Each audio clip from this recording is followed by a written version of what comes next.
Hello and welcome everyone. This is a Bitwig related sound design and production workflow in general type of video. Yesterday Bitwig released a video made by Polarity about the DC offset module, which is kind of one of the stock modules of Bitwig. It looks like this. It only has one parameter. You can put it to 1, -1 or anything in between, and it will just add that value to the input signal. As Polarity already noted in his video, which I can recommend a lot, is that you don't have to use this on an audio signal, but you can also use it to create entirely new signals. In his video, he showed that you can use that to make your own synthesizers, even polyphonic ones, which was kind of cool. But one thing that he didn't show is that it also has potential to make sort of global modulators, which I find pretty cool. For example, I have these bells here.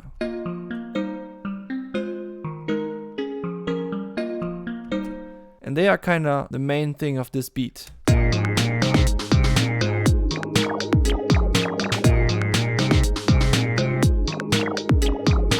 So the idea is you want to have the identity of your main track of the beat throughout the entire project. So one way of doing that would be to let other tracks react to what's going on this track by modulating the other tracks when something's going on this track. If that makes sense so far, then let me show you what I did. I used the envelope follower modulator on this FX layer on the bells, and then I have two layers, one for the more or less dry signal, just a little reverb, and one for the modulation signal, which is muted because it's not meant to be an audio signal, even though it is processed like one. Starting off, I'm just putting the input signal to -infinity, just like Polarity showed, because I want to use DC offset signal with only what comes out of the modulator. You have this modulator and you attach it to the DC offset with a value of exactly 1, and then it will just create a DC offset, and it looks like this. This looks like a very nervous signal, and that's what you get out of the envelope follower from Bitwig, at least in the raw way. And obviously the only way to fix that would be to just use a longer fall setting. But sometimes you just want to have these shorter fall settings. So you have to live with the grainy texture on the envelope follower. At least that's what you would think, right? So you don't actually have to live with that. So now you just put a filter behind the DC offset module to smoothen out the envelope follower, even though it is fast. And when you're going low enough with the cutoff, then it will start to make sense.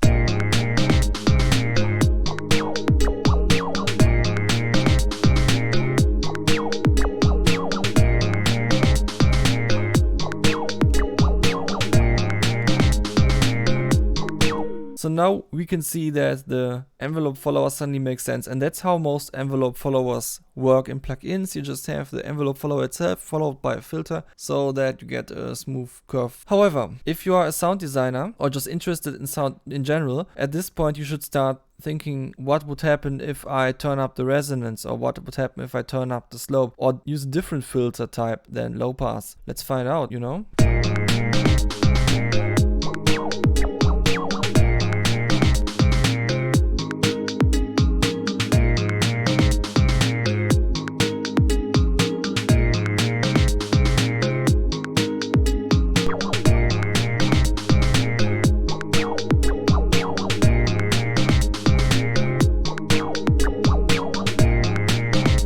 So as you can see, the low pass filters are the only ones that make sense, except if you want to have more of an impulse-like modulation, then maybe the bandpass filter is pretty good.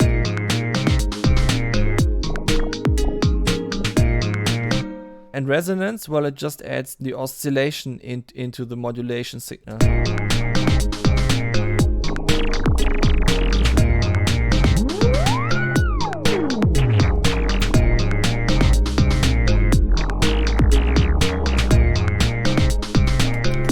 Can also be cool, especially currently where it really modulates some stuff in this project that I'm going to show you. So let's get rid of this filter and just take the one that I wrote before, which is just one with a 4-pole low pass filter and some resonance, and I found that to be pretty nice. Now let's move on the visualizer behind the next plugin, which is just a reverb. If you ever wondered what would happen if you put a reverb on an envelope follower, well, this.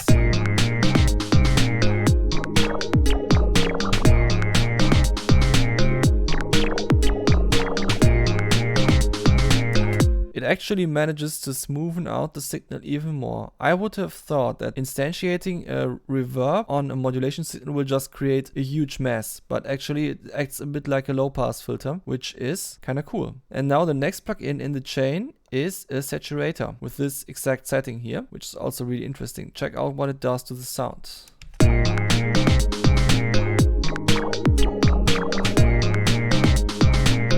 Or actually not to the sound, but to the modulation signal, but also indirectly to the sound because of that.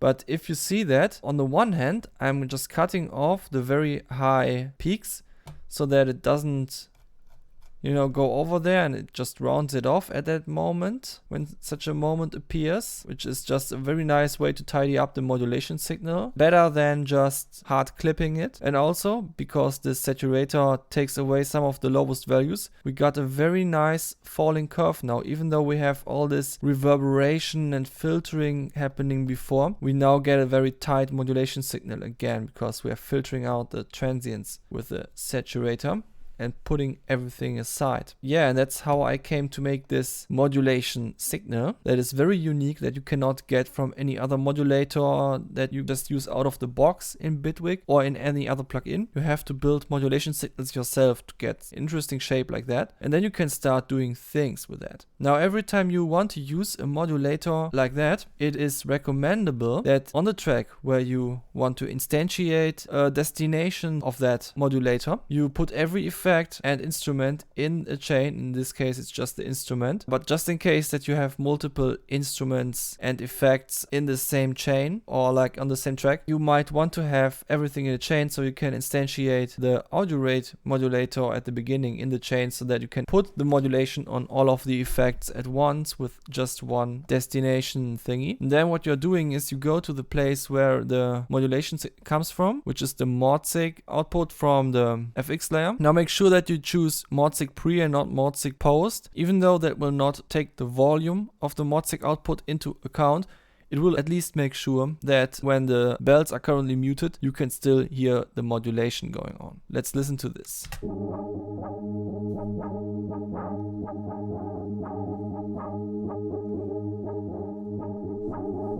By having this modulation, I'm just adding a little bit of a nervous wiggle to the cutoff and resonance, as well as the detune factor of both of the oscillators of this plugin, which gives it a nice little pitch drift.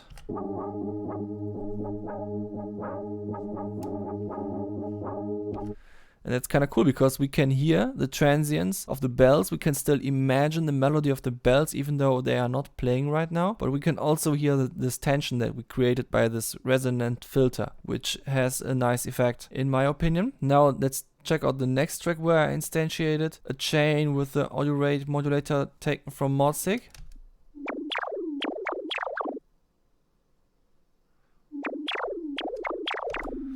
Now what is this even, you might ask? If I turn off all of the effects, then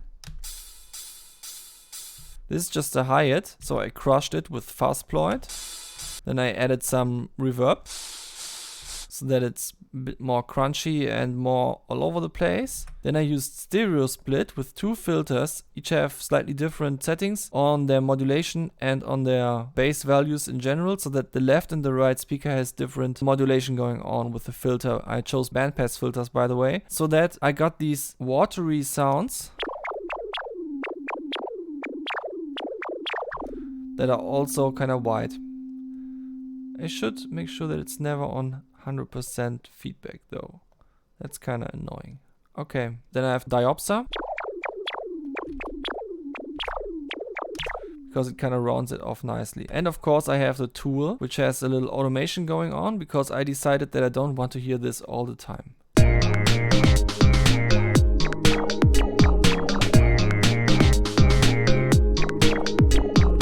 Now we have some nice call and response thing going on, and I can dial in the vocals so that it really calls and responds.